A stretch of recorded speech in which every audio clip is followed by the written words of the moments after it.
Hi crafty friends, it's Tracie Hinds, aka Nanner BaNanner. In today's video, we're going to make the cover to this Sunbonnet Sue journal. So get a drink, sit back, or if you want to gather your supplies, you'll see how I make this cover. Alright, here we go. We are ready to get started.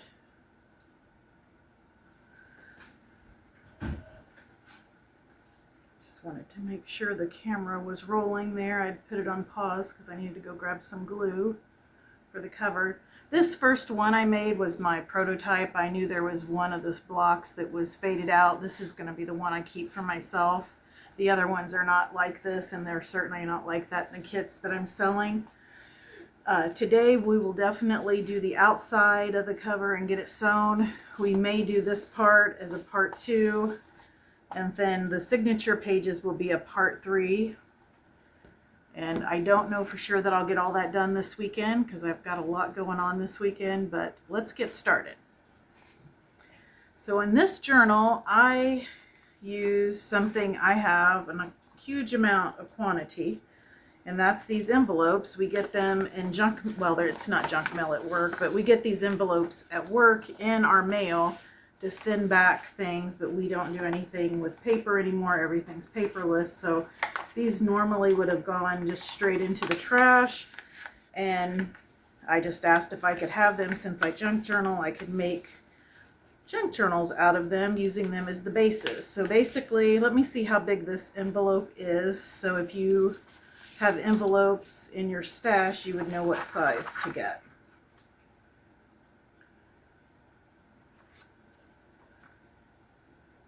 So it's 13 by 10. So it's a 10 by 13 envelope. And you definitely want the print side folded in if your envelope has any writing on it. So if it's like junk mail envelopes that you're using, you'd want the print side on the inside. And I'm just going to put a little bit of glue on here, and that way this stays shut, because this is going to be the front or the back cover. And then the spine is basically 1/2 of this envelope folded over, and I'll show you what I mean by that. It doesn't take a lot of glue. We're going to be sewing it, so that'll keep it all together.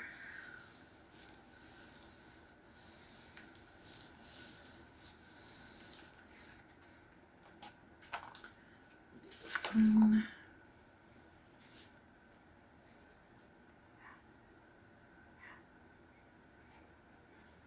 And on cue, my neighbor dog is barking again, just like the last video. That's pretty funny. Glad my boy's not barking. Let's see here. I didn't think I cut that down. I kept this pretty much. So this is half the envelope, and I cut one of the, so it takes 2.5 envelopes, the 10 by 13 envelopes. So this is half of an envelope, and then you just fold it in half is all this is. This will be the spine. And I'm going to glue that as well. So that's our first step, is just gluing the envelopes to prep. And this is very much like how Thrifty Journal uses paper bags to make her journals. That's very much the same thing she's doing with the paper bag concept. I like these because I'm basically taking an object, folding it in half, folding it in half, cutting it in half, folding it in half. So it doesn't get much easier than that. Okay, so the first thing I'm going to do is take my Sunbonnet Sue block and my front cover. Boy, I don't know about you guys, but I have just been so worn out this weekend. You know what? I'm going to grab a different one. There is a stain on that, and I do not want one with a stain because I want to be able to sell this one. Let me look through my blocks here. I'll be making some other ones. The one I'm showing you how to make today is exactly what comes in the kit, but I'm going to make some other ones to sell that have these for the back fabric. But let me see which one I want to do here.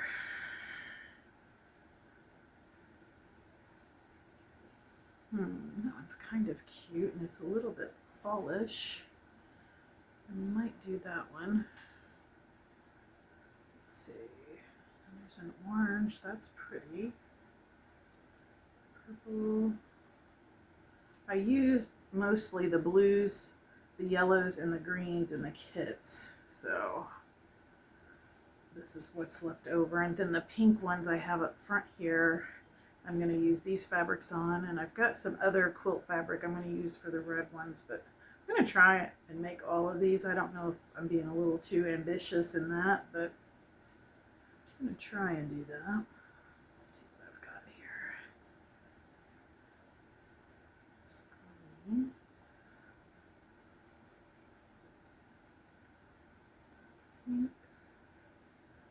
I think that's going to be the one I use. I don't want to spend too much time going through all these. All right. So the way I did this was I decided to take Sunbonnet Sue, and basically her feet will not be showing, but the rest of her will be. And you can see we do not need all of that fabric that's on there. I'm going to go ahead and rip it off. Just make sure you leave about a half of an inch to an inch beyond the envelope for folding over. And then you'll be able to use this for tags and clusters. So save your material that you tear.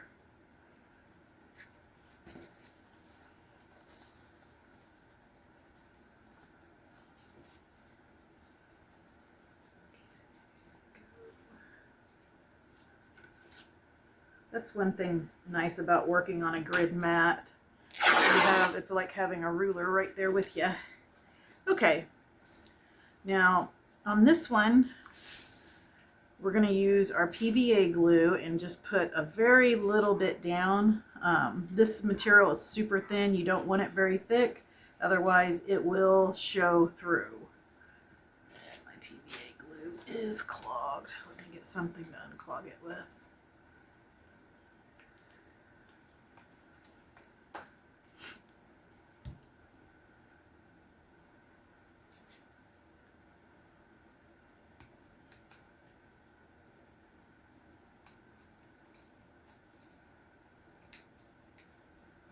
Just use that for my little stopper for my glue.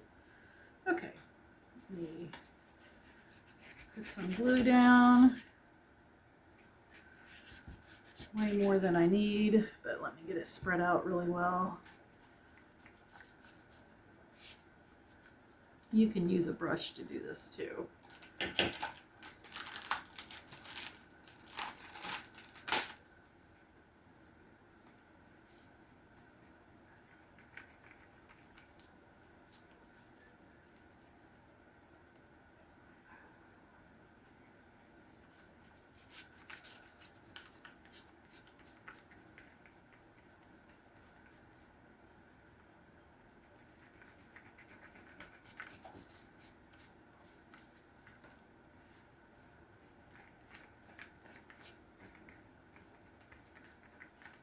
Okay. There's a little clump of glue I do not want on there. Alright. And now let's lay this material down. I know that I want that to be like that. And this to be like this. And then just smooth it out. And fold it over. Next thing we're going to do is glue this up.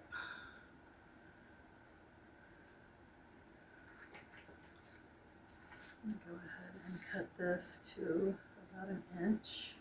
Should I use my big scissors? Sorry if I'm shaking the camera. There we go. All right. Okay, now then, let's get our PVA glue and put it on here.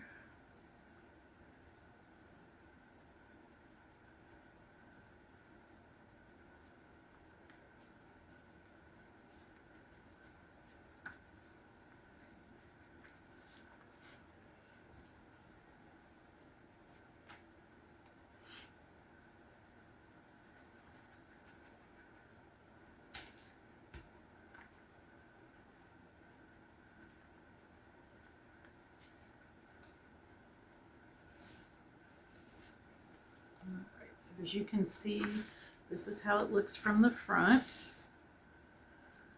And this is how the one I did look.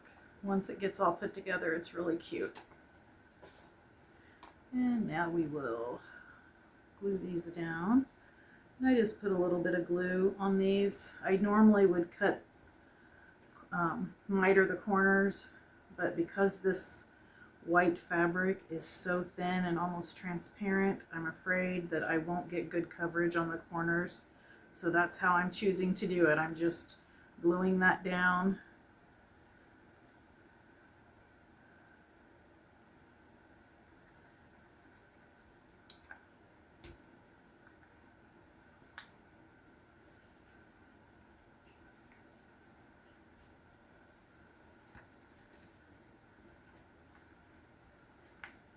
What's your favorite part of making a journal? For me, the cover is one of my favorite parts to make.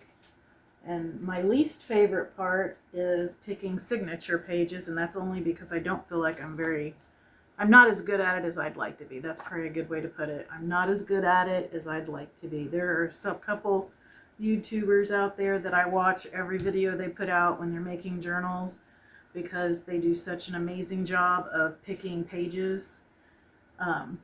One of them is Thrifty Journals. The Thrifty Journal. She does, has a master class in showing how to pick signature pages and stuff like that. She does a lot of glue books and art books, but even though I do more journals that you write in than glue books, I just feel like a lot can be learned from watching her videos and how she chooses her pages to she puts so much thought into it. And I guess for me, another one is Carla. She just put out a video doing this school book series where she showed all of the books that she's got to do her signature pages with. And that was informative for me, and seeing how she stores those and puts those together. I found that really informative. Okay, so now we're going to do the back. And the way we're doing the back is we're using this fabric, and I'm cutting it. And again, I'm going to save the pieces that I don't use, and we are going to do a patchwork style on this back cover, and it'll just overlap. And there's a couple different ways we can choose to do this. We can put glue down on the whole surface, lay our fabric down, cut around it, and then sew it. Or we can cut around our fabric and do it that way. I'm going to cut around the fabric and go about it like that. So I may have to do some fine tuning, but again, I'm saving all my leftovers for things within that I'll be using to make cover stuff with. All right, so there's that.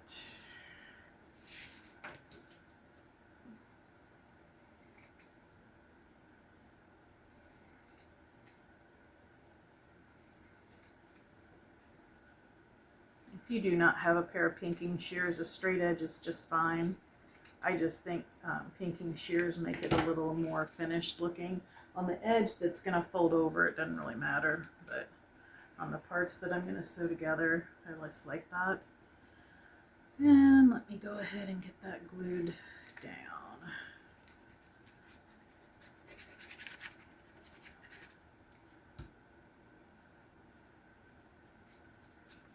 And you can see on this one what I'm talking about, how I've done that.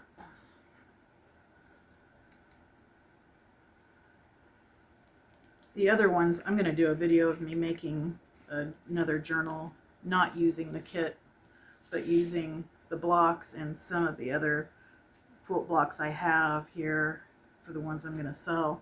I'll do another one showing how to do that, because it's actually a little bit easier because there's not, I don't have to piece or do near as much sewing because of that, because it's already pieced. Okay. Let's see. Do I want to do the green piece next? Do I want to do blue? What do I want to do? Let's see.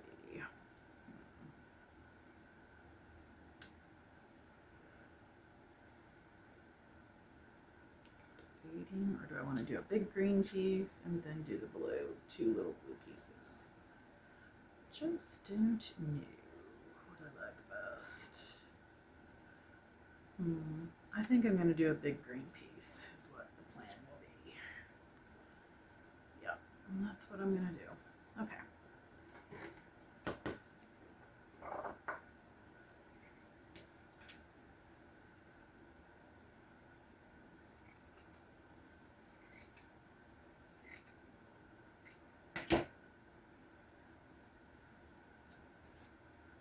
And you can see if you're wanting to make a journal like this, just using scraps of material would work. You don't even have to have really big pieces. This is a great way to use up your scrap pile material by making a quilted journal. And a lot of us have envelopes sitting around like this from mail. And like I said, I get an absurd amount of these. And I knew I wanted to start using them. And I've used them in my one signature journals a lot, but I've never used them. This is my first time using them in a big journal, but when I watched the thrifty journaler make her books out of paper bags, I thought, well, this would work basically the same way I could do this. And so I tried it and it worked. That's one of the things I like about this hobby is, you know, we're making things out of very inexpensive items and we can play and experiment and try all kinds of things and don't have to feel guilty about wasting supplies or anything like that, because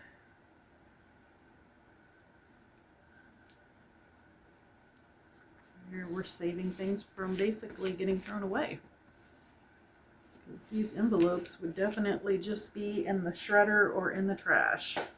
Okay, now then, let me put the 2 corner pieces on.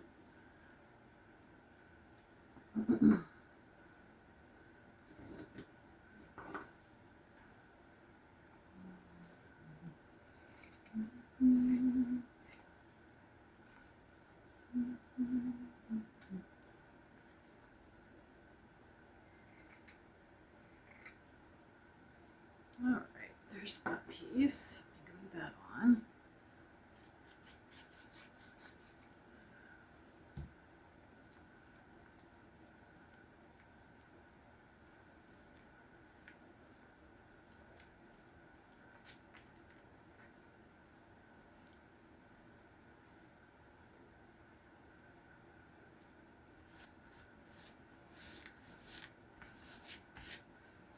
And now we will do this piece. I actually want it to be like that, so I need to cut this edge. All right.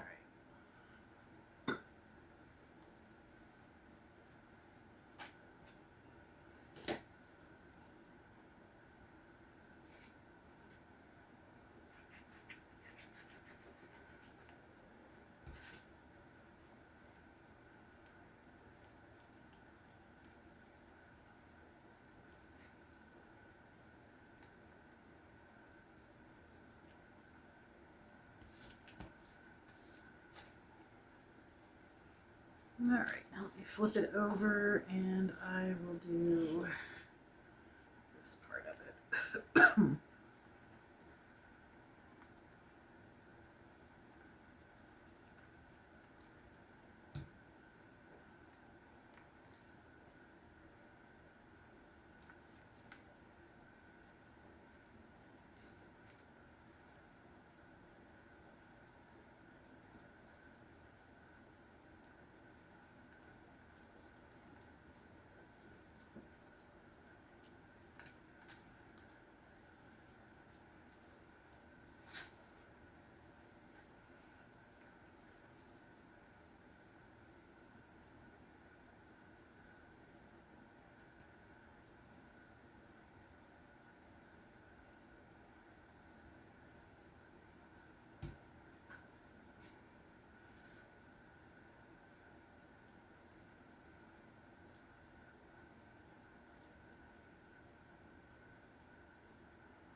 Now, if this was thick material, you would not be able to fold these corners like this.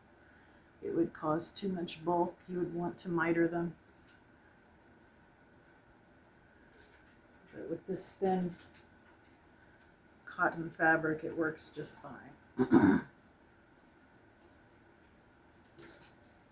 All right.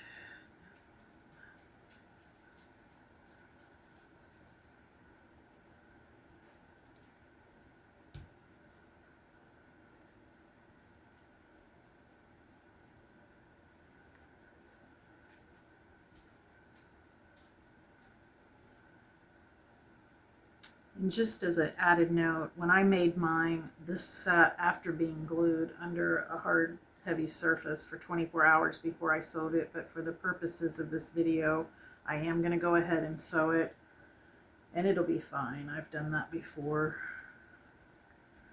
But I do like it better when I get to let it be under a heavy object. Usually overnight's plenty, but that's what I would recommend, is after you get everything glued, is let it be under, like I have a heavy butcher's block that is portable that I put mine under, and it's really heavy. So that's what I do when I make covers.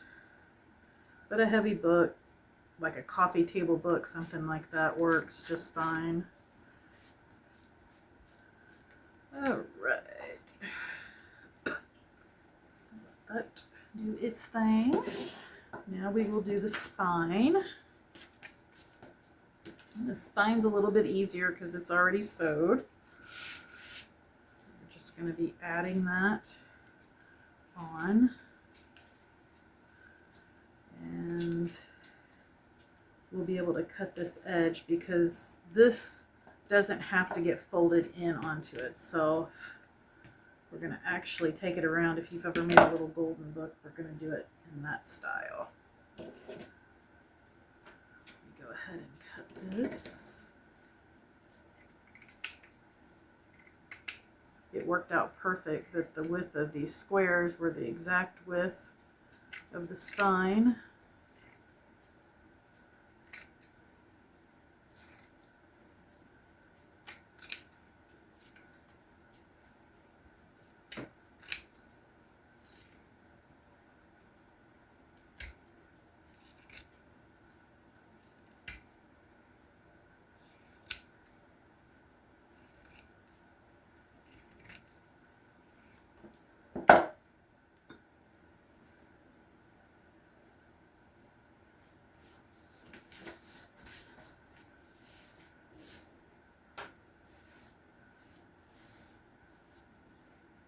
Okay.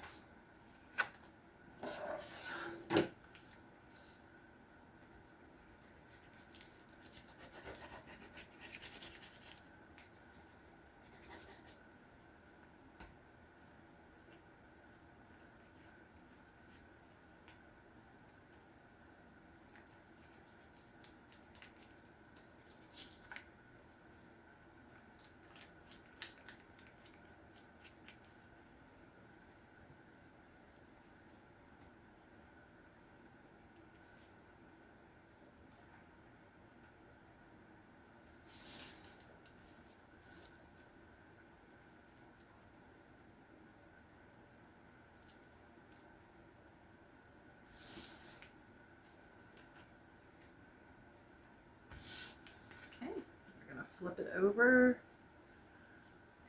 I'm gonna cut this one across there and take off some of this excess fringe.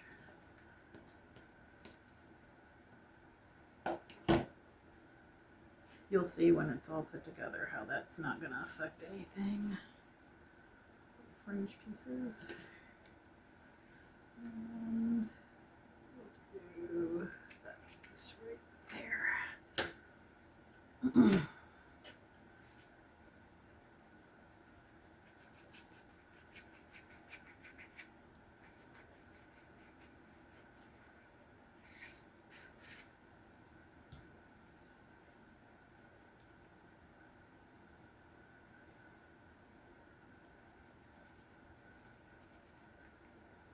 Okay.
Now I'm going to switch to my Fabri-Tac just because I want this to dry fairly quickly for the purposes of being able to sew. And I also don't need to have a ton of it on there because I will be... Alright, this is the back side. Gotta make sure I'm putting this together the right way. So this is the front cover. It's gonna go just like that. Okay.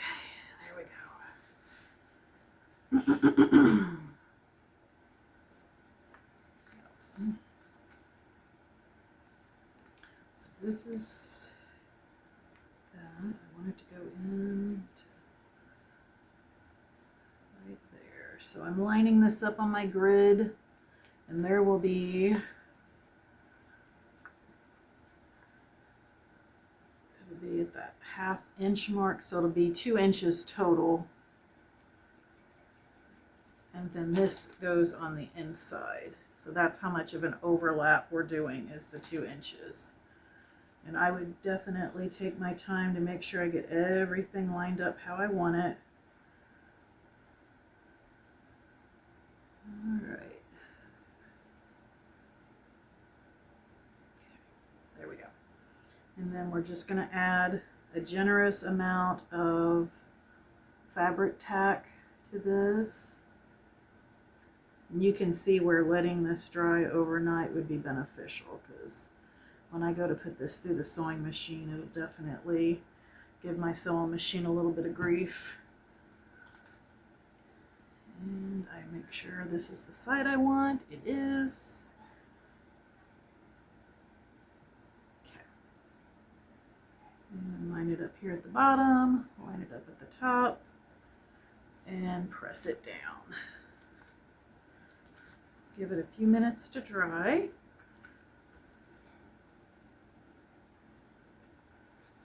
We're not going to try bending it or anything like that just yet. We want to be able to make sure that everything sticks down like it's supposed to. Let me get my sewing machine over here and in place, and we can start sewing. Hopefully you'll be able to see. Let me go plug my sewing machine in real quick. Alright, and I am going to do that number 5 special zigzag stitch. That's what I like to use. And then it's on, the width is 5, the length before it repeats is 2.5. Grab a drink real quick.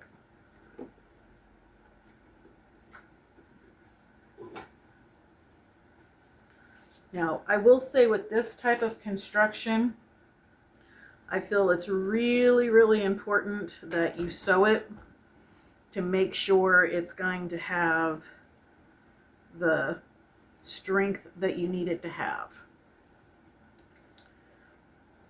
I hate that I'm not letting this dry like I normally would, but that's okay. We are going to make this work.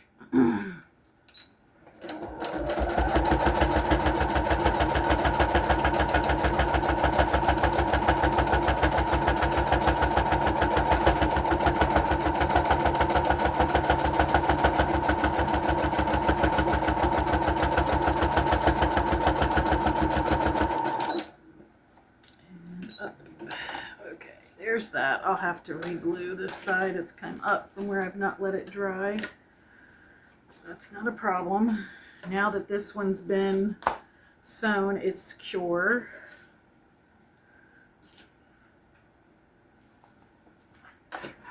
Just a little bit. And is this the side? Oh, so sorry, you guys. Yeah, this is the side that's sticky. All right. And we'll do the same thing to this one. That on there. Push that down. Okay.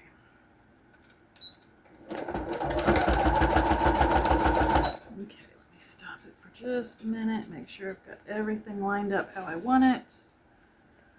I think I do. Right.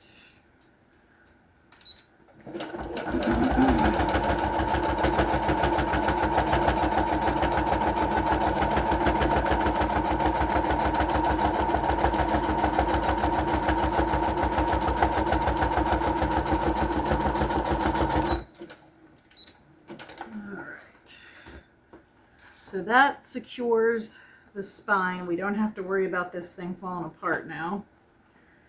And the next step we're going to do is sew the quilted section here on the back. And I'm using that same zigzag stitch. And that's why we do this and put the inside part on last, because we are doing a lot of sewing. We want that to be hidden.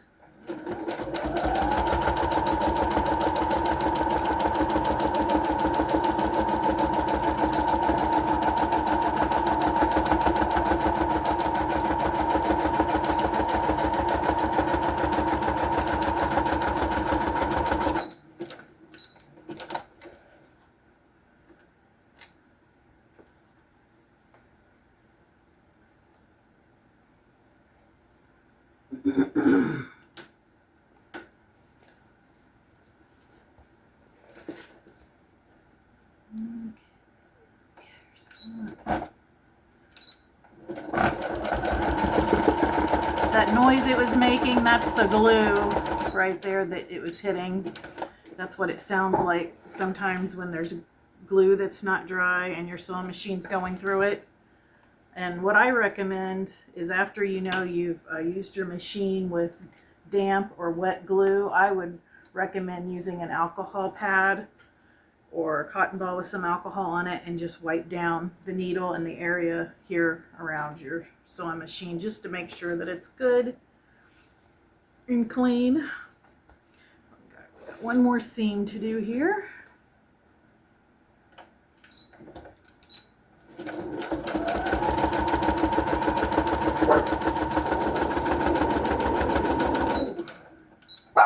Luke, that's enough, Bubba. Just because the neighbor dog's barking doesn't mean you have to bark. I know it's torture. I know. It's okay. Mommy knows. Yes, yes, I know. Okay. So now we're going to sew around the outer edge to finish this off. I always like to start here at the bottom and go around like that. Not necessary. You may have a different spot you like to start at.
So we are done, guys. That is the cover.